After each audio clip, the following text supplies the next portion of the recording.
Concurrently, my professional passion became exceedingly personal. On March 2nd, 2022, my daughter's two closest friends were killed in a car accident. I couldn't bear to think of their beloved families not having a community of peer support to help them through. And then tragedy quite literally hit my own home on September 6th, 2022.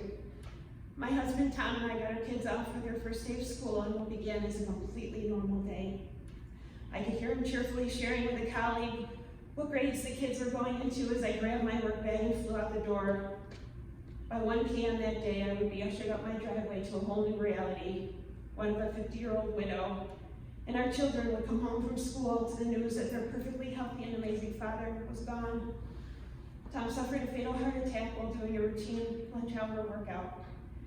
As I stood blinking in horror at my own imploded life, I would also look into the lost and vacant eyes of my grief-stricken children, ages 11, 14, and 20, desperately looking to me to tell them that this was not really happening. My children became part of the 1 in 11 children in Erie County that will lose a parent or sibling. I knew from my work that instantly this would put them at higher risk for anxiety, depression, physical health symptoms, addiction, and even suicide.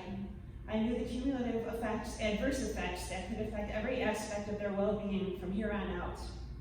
Getting in-person and network help for the 4 of our family members was cost prohibitive. Over the past year, our organization, led by myself and bereaved dad Jonathan McGrath, who you'll hear from in a few minutes, has doubled down to put our pain to purpose, continuing to press on with our experience and our shared vision of doing better and having more for Western New York's grieving children and families. We partnered with the Erie County Mental Health Commissioner, who had such faith in us, to host a 100-person professional training last year with the Dougie Center. And we also had a day specifically for child loss last May.